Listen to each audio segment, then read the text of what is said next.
Van the graph જનરેટરનો સિદ્ધાંત.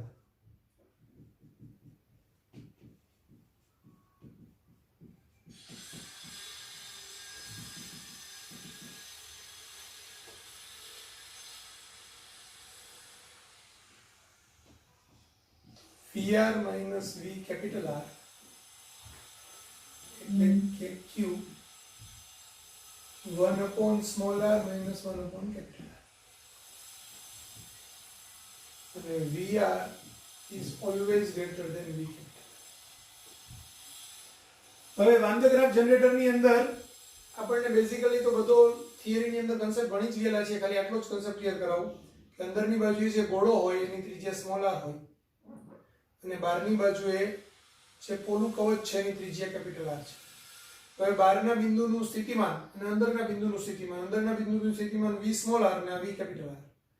તો V સ્મોલ r શું થશે તો કે અંદરના ગોળાને કારણે અહીંયા સ્થિતિમાન KQ બાય સ્મોલ r, બહારના ગોળાને કારણે અહીંયા સ્થિતિમાન KQ by capital R. V capital R तो ये KQ by capital R वत्ता के बहारना गोळाનો વિદ્યુતભાર Q0 છે તો KQ0 by capital R.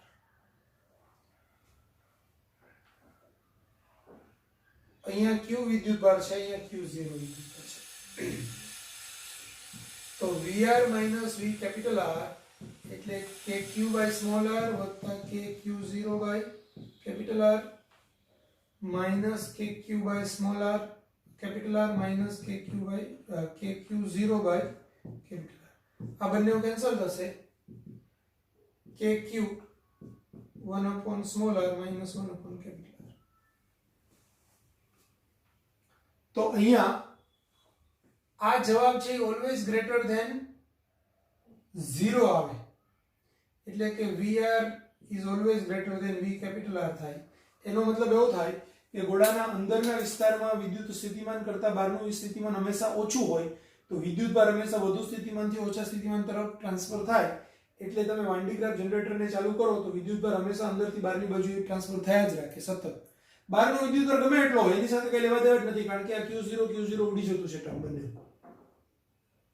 તો વાન ડી ગ્રાફ જનરેટરનો સિદ્ધાંત છે કે અંદરનું સ્થિતિમાન એ હંમેશા બહારના સ્થિતિમાન કરતા વધુ હોય અને બેના સ્થિતિમાનનો તફાવત એ KQ બ્રેકેટમાં 1 upon small r minus 1 upon capital R, જ્યાં સ્મોલ r એ નાની ત્રિજ્યા, કેપિટલ R તે મોટી ત્રિજ્યા.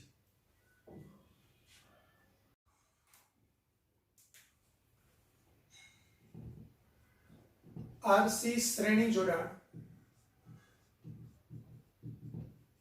નું ચાર્જિંગ અને ડિસ્ચાર્જિંગ.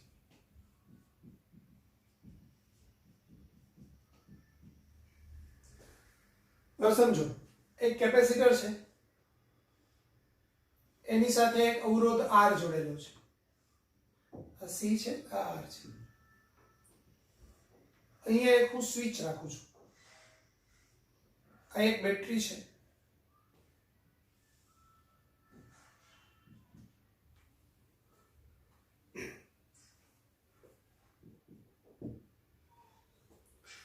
હવે સમજો જેવું હું આ સ્વિચને કનેક્ટ કરીશ એવો t બરાબર 0 ક્ષણે કેપેસિટર સંપૂર્ણ ડિસ્ચાર્જ હતો, એના પર કોઈ વિદ્યુતભાર નહોતો. અહીંથી ઇલેક્ટ્રોન્સ આમ જશે અને ધન વિદ્યુતભાર આમથી આમ આવશે. એટલે જેવું આ કનેક્ટ થશે એવું t બરાબર 0 સમયે વિદ્યુતભારનું મૂલ્ય ધીમે ધીમે વધવાનું સ્ટાર્ટ થશે. બરાબર. એ વખતે કેપેસિટરની બે પ્લેટ પરનો વિદ્યુતભાર જુદો જુદો હશે એટલે ક્રમશઃ બદલાયા રાખતો હશે.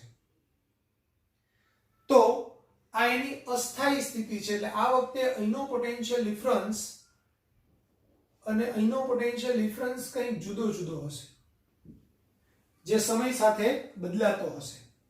તો આ એની અસ્થાયી સ્થિતિ છે.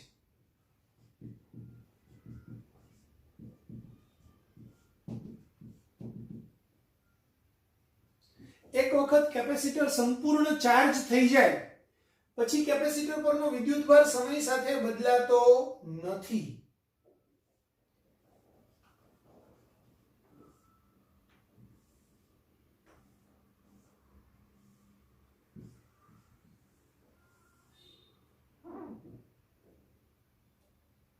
ત્યારે અવરોધના બે છેડા વચ્ચેનો, હવે આમાંથી કરંટ પાસ નથી થતો ત્યાં સુધી જ્યારે આપણે સ્વિચને ઓન કરી ક્ષણ પૂરતી, ત્યારે એ અમુક માઇક્રોસેકન્ડ અહીંથી ધન વિદ્યુતભાર અહીંયા ટ્રાન્સફર થાય ને અહીંથી ઋણ વિદ્યુતભાર આમ ટ્રાન્સફર થાય, એના કારણે આમાંથી ક્ષણ પૂરતો જરાક વખત કરંટ પાસ થાય અને આના ઉપરનો વિદ્યુતભાર એ સમય દરમિયાન વધી રહ્યો હોય, બરાબર, એ એનું ચાર્જિંગ કહેવાય. અને સ્વિચ ઓફ કરું ત્યારે ક્ષણ પૂરતું છે એનું ડિસ્ચાર્જિંગ થાય, પછી કરંટની વેલ્યુ 0 ની 0 રહે. તો એ ચાર્જિંગ અને ડિસ્ચાર્જિંગ કહેવાય. સ્વિચ ઓન કરું ત્યારે ચાર્જિંગ થાય, સ્વિચ ઓફ કરું ત્યારે ડિસ્ચાર્જિંગ થાય. પણ એ ચાર્જિંગ અને ડિસ્ચાર્જિંગની પ્રક્રિયા ચાલુ હોય એ અમુક માઇક્રોસેકન્ડ પૂરતું આના પરનો વિદ્યુતભાર પહેલા ચાર્જિંગમાં સમય સાથે વધી રહ્યો હોય અને ડિસ્ચાર્જિંગ દરમિયાન સમય સાથે ઘટી રહ્યો હોય.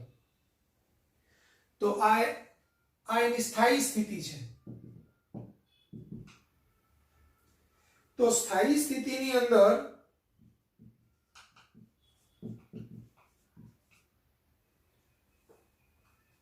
કેપેસિટરની બે પ્લેટ વચ્ચેનો પોટેન્શિયલ ડિફરન્સ V0 જ રહે છે, જે બદલાતો નથી.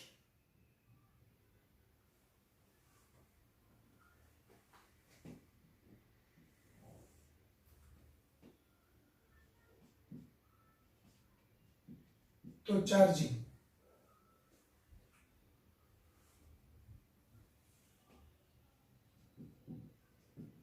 અસ્થાયી સ્થિતિમાં t સમયે કેપેસિટર પરનો વિદ્યુતભાર Q બરાબર Q0 1 - e raised to -t/RC. જ્યાં t સમય છે, r અવરોધ છે અને c કેપેસિટન્સ છે.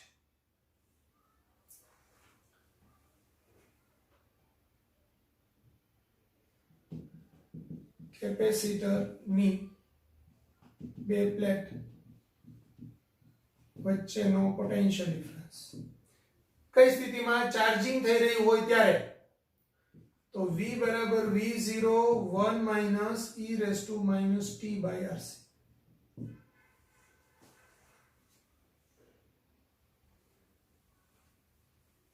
ડિસ્ચાર્જિંગ થઈ રહ્યું હોય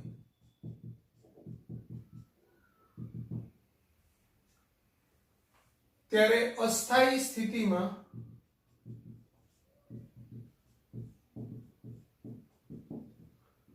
t સમયે કેપેસિટર પરનો વિદ્યુતભાર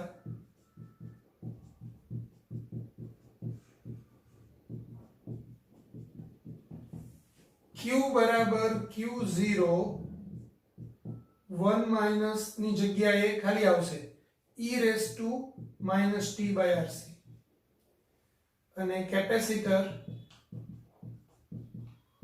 ની બે પ્લેટ વચ્ચેનો પોટેન્શિયલ ડિફરન્સ અસ્થાયી સ્થિતિમાં V બરાબર V0 e raised to -t/RC. અહીંયા 1/RC એને ટાઈમ કોન્સ્ટન્ટ કહેવાય.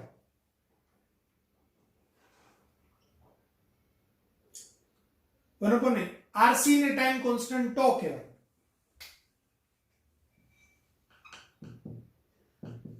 RC બરાબર ટો બરાબર સમય અચળાંક.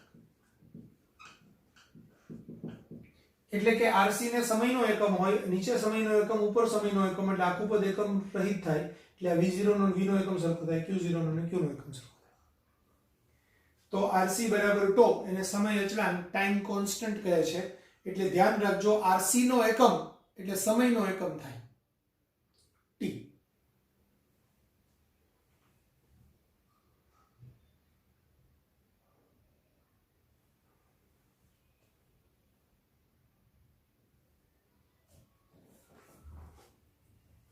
અહીંયા ચાર્જિંગ ની સ્થિતિ હોય ત્યારે એનો આલેખ આપણે વિચારીએ ને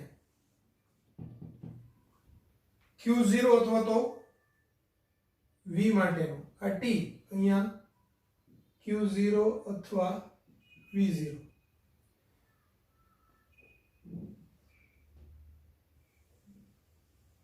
તો એ આલેખ કંઈક આવો થશે Q0 અથવા V0 એટલે ચાર્જિંગ થાય ત્યારે સમય સાથે આ મૂલ્ય વધે અને વધવા માટેનું સૂત્ર આ અથવા આ સૂત્ર અનુસાર વધે. અહીંયા ડિસ્ચાર્જિંગ દરમિયાન ઈ ઘટે એટલે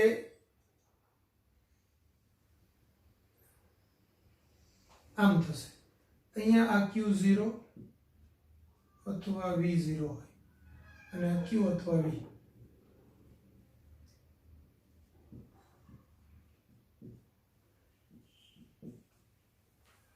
Q અગેન્સ્ટ T નો આલેખ હોય અથવા તો V અગેન્સ્ટ T નો આલેખ હોય તો એમાં આવું હોય. શરૂઆતમાં એ ચાર્જ પૂરેપૂરું થયેલું હોય ત્યારે એનો પરનો વિદ્યુતભાર Q0 હોય અને સમય સાથે ઘટતા ઘટતા છેવટે શૂન્યવત નાનો થાય.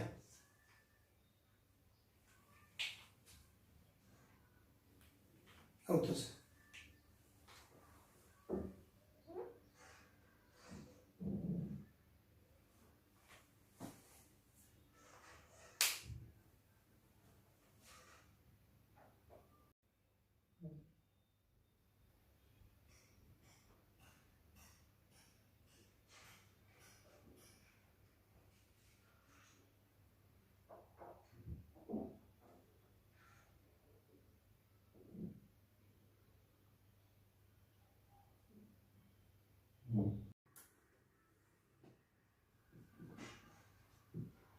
જો D અંતરમાં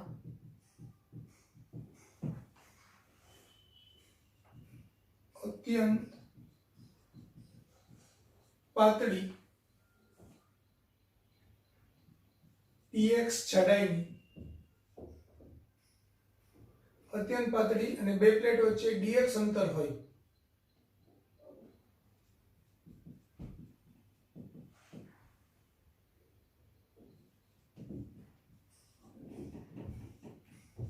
dx અંતરે મૂકવામાં આવે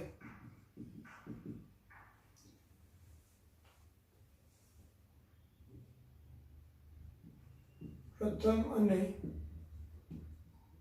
છેલ્લી પ્લેટો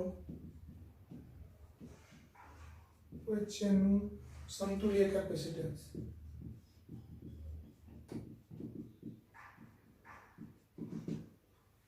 ટૂંકમાં આપણે એમ કહીએ તો ચાલે કે આ એક પ્લેટ છે dx અંતરે આ બીજી પ્લેટ છે dx અંતરે ત્રીજી પ્લેટ છે ચોથી પ્લેટ છે ડેશ ડેશ ડેશ આ છેલ્લી પ્લેટ છે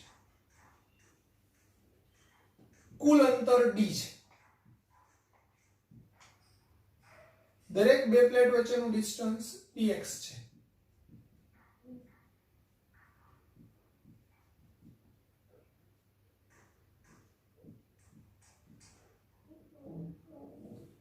તો આ એક કેપેસિટર થાય આ બીજું કેપેસિટર થાય ત્રીજું કેપેસિટર થાય એવી n કેપેસિટરો થાય તો 1/c is equal to 1/c1 plus 1/c2 dash dash dash 1/cn એટલે 1/epsilon0 a upon dx plus 1/epsilon0 a by dx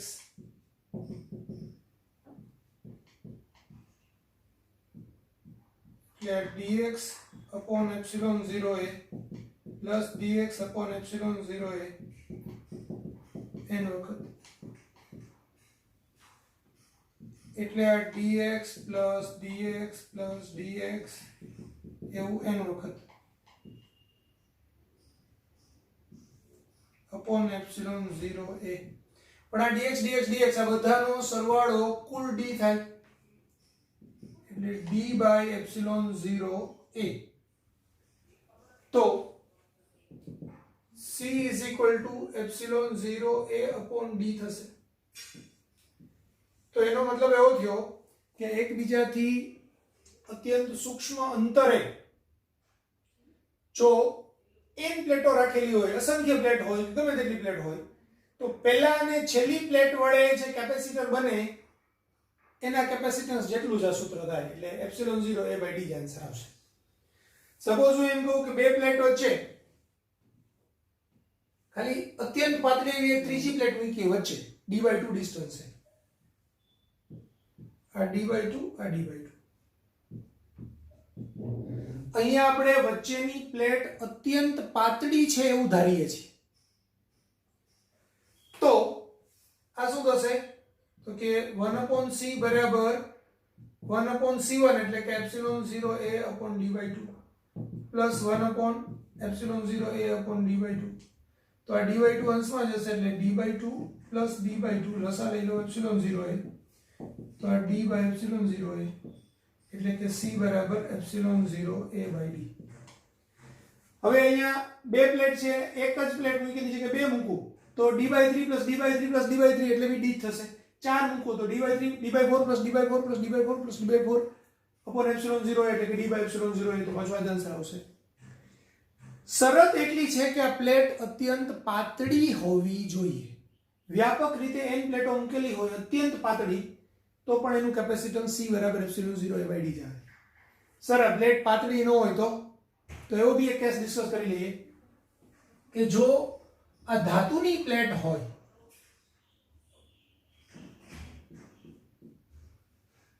આ t છે અને કેપેસિટરની બે પ્લેટ વચ્ચેનું ડિસ્ટન્સ d છે,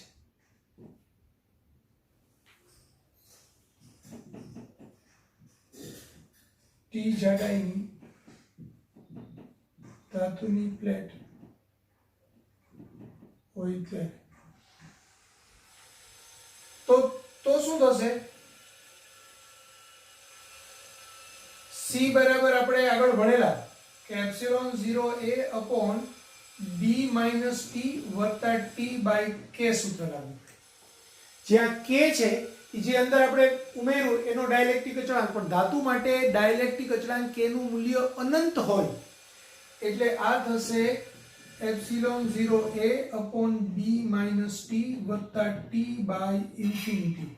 હવે t upon infinity એટલે 0 એટલે c બરાબર epsilon 0 a upon d minus t થશે.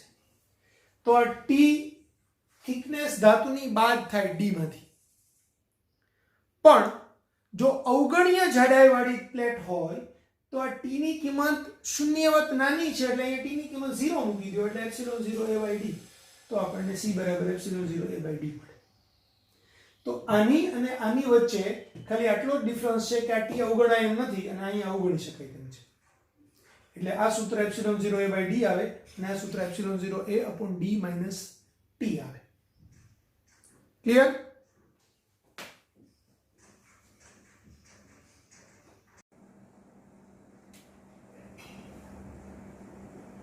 હવે અહીંયા આપણે હમણાં જે જોયું એના કરતા થોડુંક જુદું, એકબીજાથી d અંતરે n પ્લેટોને ગોઠવેલી છે. આ અંતરો t છે.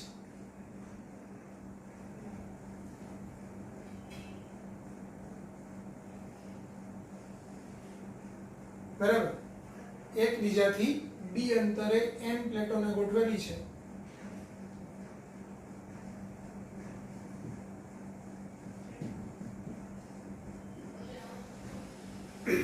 તો એનું કેપેસિટન્સ તો એ થશે 1/c is equal to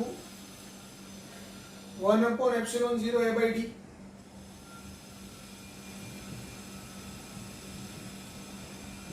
plus 1/એપ્સિલોન 0 a by d.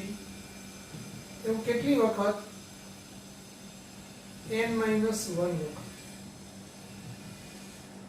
શા માટે?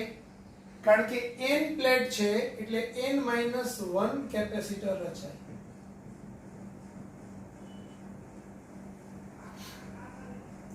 તો આ 1/c is equal to d by epsilon 0 a plus d by epsilon 0 a એવું n - 1 વખત.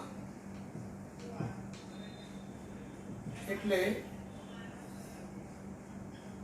n-1 d by epsilon 0a, और d by epsilon 0 એટલે c, એટલે n-1 upon c અથવા તો c0, તો c બરાબર c0 upon n-1 થશે, અથવા તો એ epsilon 0a upon n-1 b.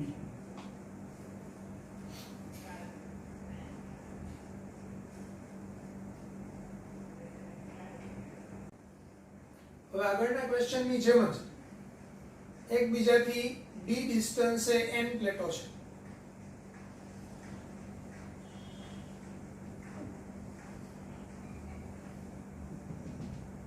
પણ આપણે શું કર્યું છે, એકી પ્લેટને એકબીજા સાથે જોડેલી છે અને બેકી પ્લેટોને એકબીજા સાથે જોડેલી છે. આ 1 નંબરની, આ 2 નંબરની, 3 4 5 ડેશ ડેશ ડેશ, આ બે વચ્ચેનું ડિસ્ટન્સ કેટલું છે, d છે. કુલ કેટલો, બધા જ બે પ્લેટ વચ્ચેનું ડિસ્ટન્સ d છે. કોઈ એક કેપેસિટર આવું રચાય, એનું capacitance epsilon 0a upon d થશે. n પ્લેટ છે તો n-1 કેપેસિટર થશે. પણ આવી રીતે જ્યારે જોડેલા હોય કેપેસિટર તો એ એક્ચ્યુઅલી આમ થાય,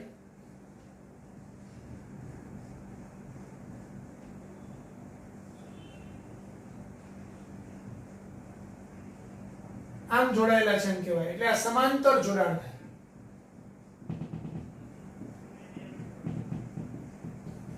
તો એનું capacitance C is equal to C0 plus C0 એવું કેટલી વખત, n-1 વખત, એટલે n-1 C0 અથવા તો n-1 epsilon 0a by d થશે.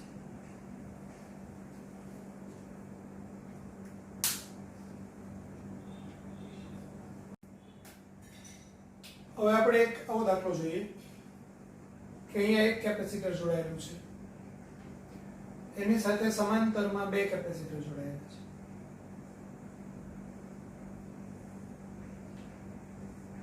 ત્યાર પછી એની સાથે સમાંતરમાં 4 કેપેસિટર જોડાયેલા છે.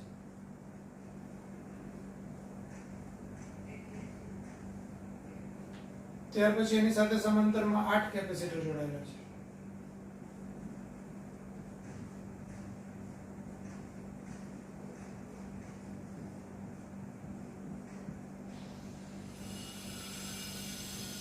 ત્યાર પછી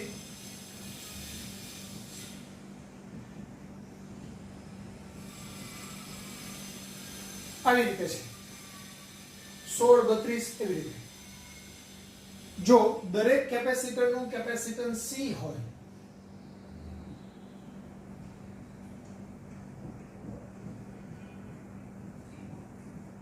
તો આ A અને B વચ્ચેનું સમતુલ્ય કેપેસિટન્સ કેટલું? તો અહીંયા એક્ચ્યુઅલી આ C, આ 2C, અરે સોરી, આ C, આ C/2, આ C/4, આ C/8, આ C/16, આ C/32 એવા બધા જ કેપેસિટરની લાઈન છે એ શ્રેણીમાં છે, સમાંતરમાં છે એમ કહેવાય. એનું સમતુલ્ય કેપેસિટન્સ C ડેશ કહીએ તો એ C + C/2, કારણ કે સમાંતરમાં હોય એનો સરવાળો થાય, તો આ પછી આ બે છે તો એનું C/2, આનું C/4, આનું C/8, C/16 dash dash dash આવું થશે. તેમાંથી C આપણે કોમન કાઢી લઈએ તો 1 + 1/2 + 1/4 + 1/8 + 1/16. હવે આ કેવી શ્રેણી થઈ? તો 1/2 upon 1 એટલે 1/2, 1/4 upon 1/4 1/2 એટલે પાછું 1/2, 1/8 upon 1/4 એટલે 1/2, 1/16 upon 1/8 એટલે 1/2. તો આ સમગુણોત્તર શ્રેણી થઈ, બરાબર, સમગુણોત્તર શ્રેણી થઈ.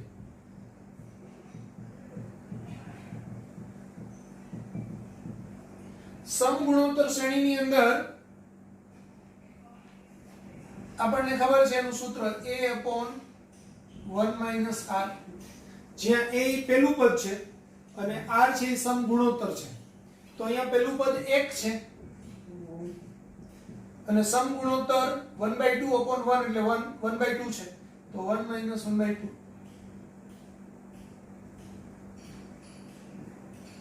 એટલે c 1 upon 1 minus 1/2 એટલે 1/2 એટલે 2c થશે. તો આનું સમતુલ્ય કેપેસિટન્સ a અને b બિંદુ વચ્ચેનું 2c થશે.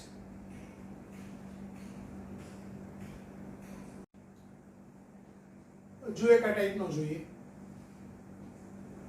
અહીંયા એનું સમતુલ્ય આ એક કેપેસિટન્સ c છે, પછી વચ્ચે બે કેપેસિટર છે એ સમાંતરમાં છે.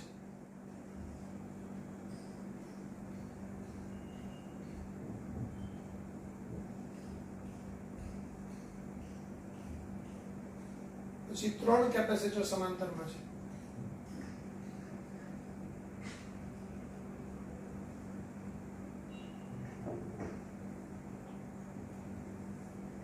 અહીંયા 4 છે.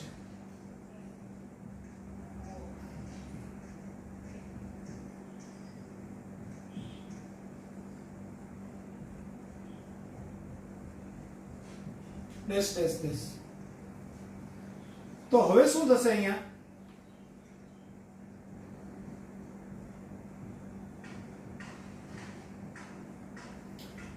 હવે સમજો, આનું સમતુલ્ય કેપેસિટન્સ c + c 2c થાય, આનું 3c થાય, આનું 4c થાય. એટલે ટૂંકમાં આ c રિએક્ટ, આ 2c થાય, આ 3c થાય, આ 4c થાય. બરાબર. હવે આ બધા સમાંતરમાં છે એટલે એનું સમતુલ્ય કેપેસિટન્સ c ડેશ એટલે c + 2c + 3c + 4c dash dash dash nc. જો આવું n વખત હોય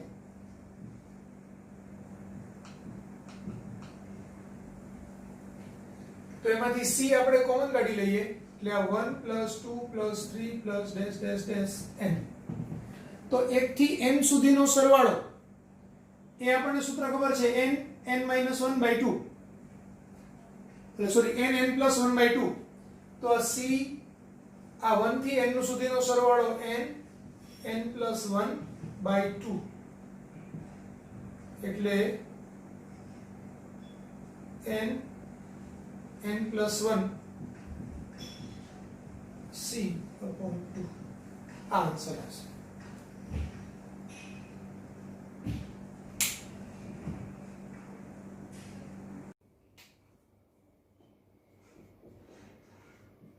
C1 કેપેસિટર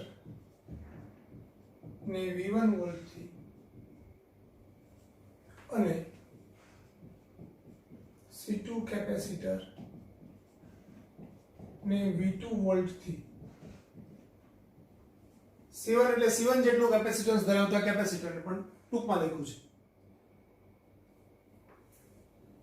ચાર્જ કર્યા બાદ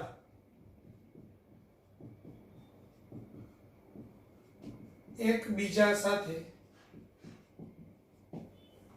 સમાંતરમાં જોડવામાં આવે ત્યારે. તો પહેલા આપણે C1 વોલ્ટેજ વાળું કેપેસિટર, C1 કેપેસિટન્સ હતું, C1 કેપેસિટન્સ ધરાવતું, એને આપણે V1 વોલ્ટ થી ચાર્જ કરીએ. C2 કેપેસિટન્સ હતું જેનું, એને આપણે V2 વોલ્ટ થી ચાર્જ કરીએ.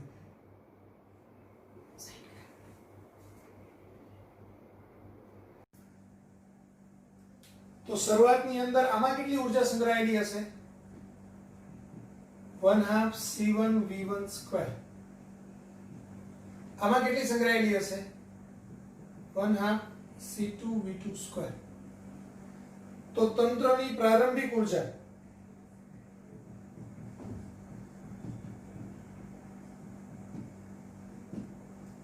UI એટલે એ U1 + U2 એટલે 1/2 C1 V1 square plus 1/2 C2 V2 square થાય.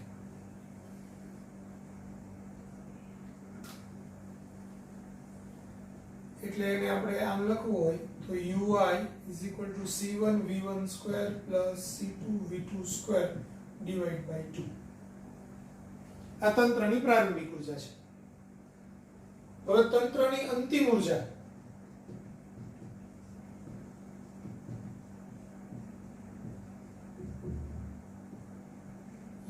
uf,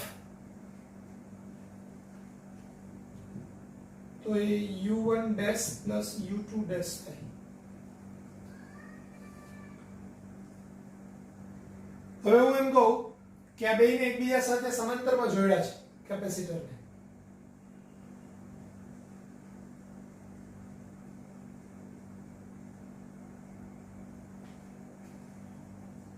ત્યારે તંત્ર પરનો કુલ વિદ્યુતભાર Q છે. તંત્ર પરનો કુલ વિદ્યુતભાર Q છે અને તંત્રનું આ સમાંતર જોડાણનું સમતુલ્ય કેપેસિટન્સ C છે. તો તંત્રનો કુલ વિદ્યુતભાર કેટલો થાય તો કે પહેલા કેટલો હતો? આના પર C1 V1 હતો, આના પર C2 V2 હતો.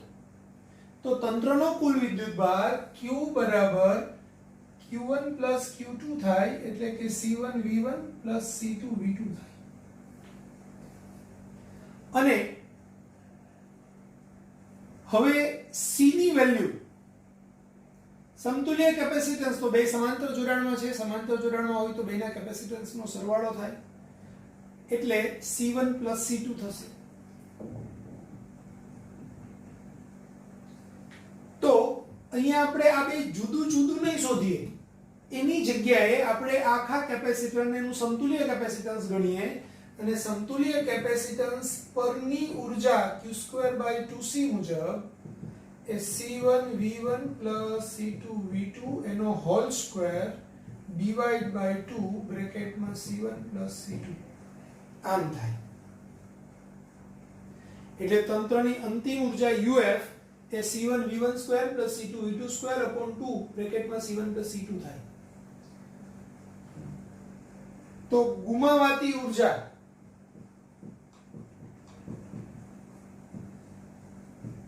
કારણ કે આના આ મૂલ્ય કરતા આ મૂલ્ય મોટું હોય એટલે ગુમાવાતી ઉર્જા delta U is equal to ui minus uf.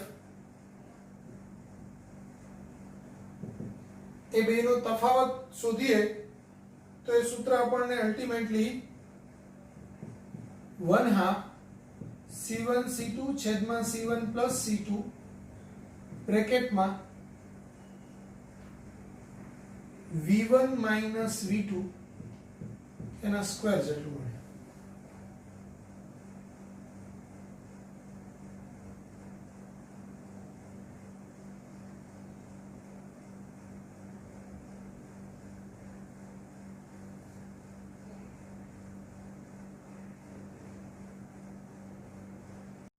અને આપણને ખબર છે સામાન્ય સ્થિતિમાં ઓલરેડી આગળ લઈ જ લીધેલું છે, પણ ફરીથી એક વખત V બરાબર Q/C થાય.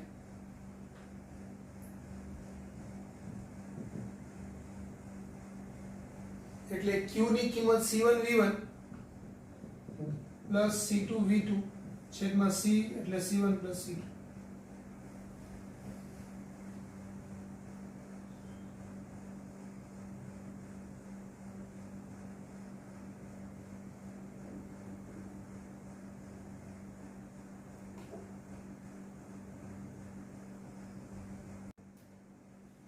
હવે કમ્બાઈન કન્સેપ્ટ સમજાવી દઉં. સ્મોલ q વિદ્યુતભાર અને r ત્રિજ્યા ધરાવતા n નાના બિંદુ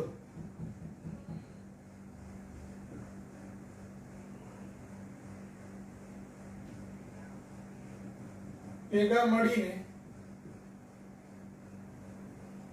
એક કેપિટલ R ત્રિજ્યાનું મોટું બુંદ બનાવે ત્યારે તો એના જુદા જુદા બધા જ ભૌતિક રાશિઓ વચ્ચેના રિલેશન આપણે જોઈ લેવા છે. તો પહેલા તો ત્રિજ્યા વચ્ચેનો રિલેશન આવે કે ભાઈ n નાના બુંદનું કદ બરાબર એક મોટા બુંદનું કદ એટલે 4/3 પાઈ r નો ઘન બરાબર n ગુણાકારમાં 4/3 પાઈ સ્મોલ r નો ઘન. તો r ક્યુબ બરાબર n into small r cube એટલે r બરાબર n raise to 1/3 small r.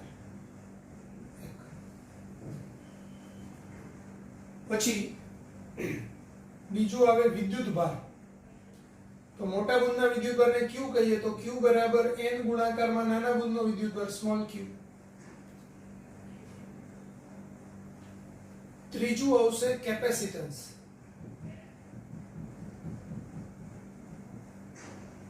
C.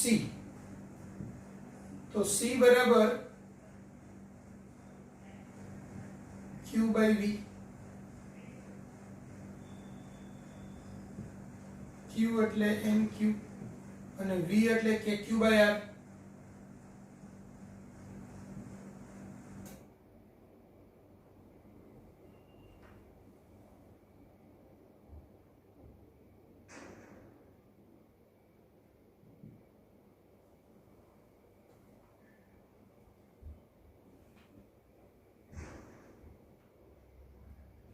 તો આ q ને q જ રાખીએ તો આ q તો કેન્સલ થવાનું છે એટલે r by k પણ r ની વેલ્યુ n રેઝ ટુ 1/3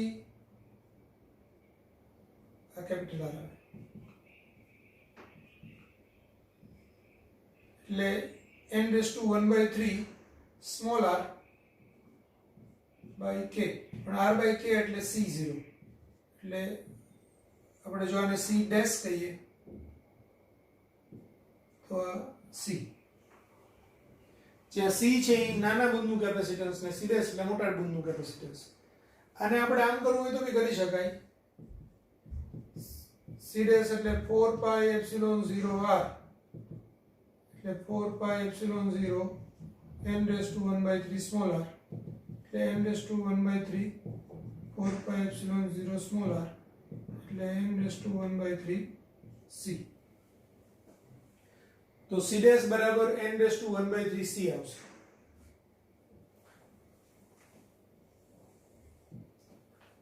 પછી વિદ્યુત સ્થિતિમાં સપાટી પર વિદ્યુત સ્થિતિમાં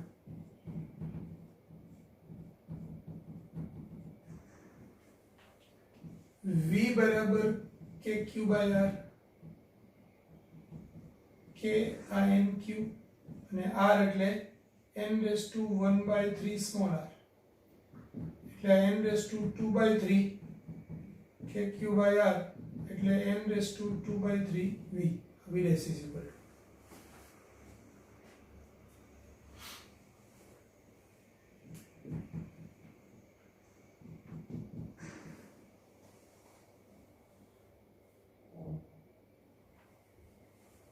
પછી સપાટી પાસે વિદ્યુત ક્ષેત્ર.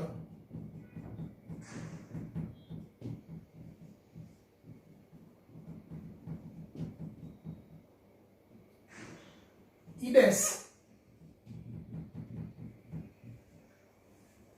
સપાટી પર જ તો kq by r સ્ક્વેર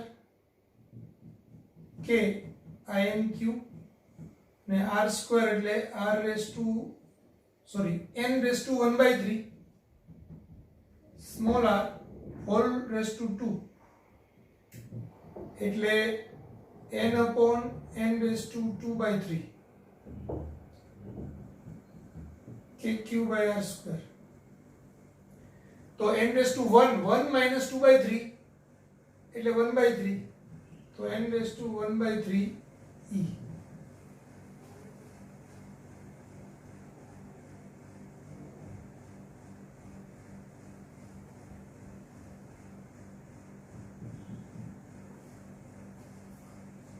ત્યાર પછી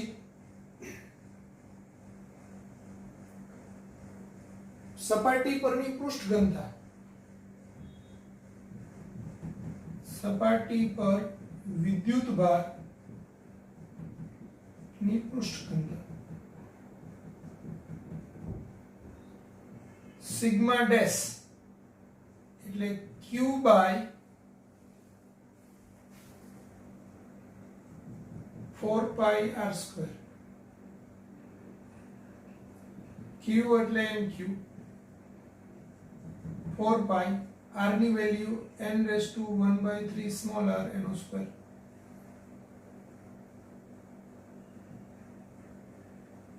તો n ના અહીંયા n રેઝ ટુ 2/3 એટલે આ પાછું n raise to 1/3 q upon 4 pi small r square એટલે sigma n raise to 1/3 sigma.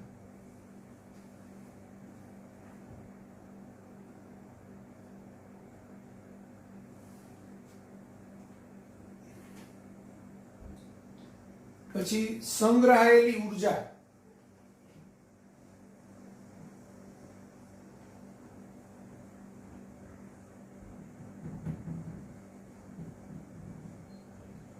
તો u is equal to q square by 2c. q square એટલે nq whole square upon 2. c ની કિંમત n raised to 1/3 એટલે આપણે અહીંયા c dash આવશે. તો n raised to 1/3 c એટલે n square upon n raised to 1/3 q square by 2c એટલે 2 minus 1/3 એટલે 5/3 તો n raised to 5/3 u dash તો u તો n u dash is equal to n raised to 5/3 u આવે. અને જો ઉર્જાનો તફાવત પૂછાય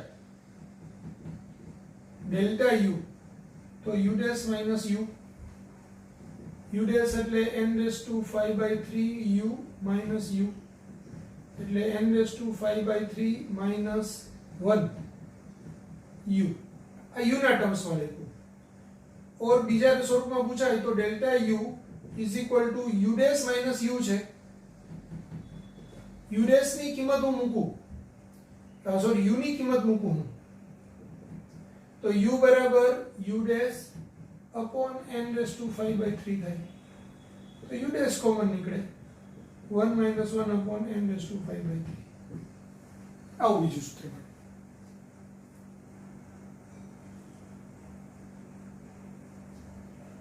તો આ કન્સેપ્ટ પરના ઘણા બધા એટલે દરેક એક પોઈન્ટ છે એક ક્વેશ્ચન છે એ રીતે ક્વેશ્ચન્સ પૂછી શકાય છે એટલે બધાને મેં એકમાં સાથે લઈ લીધેલા છે.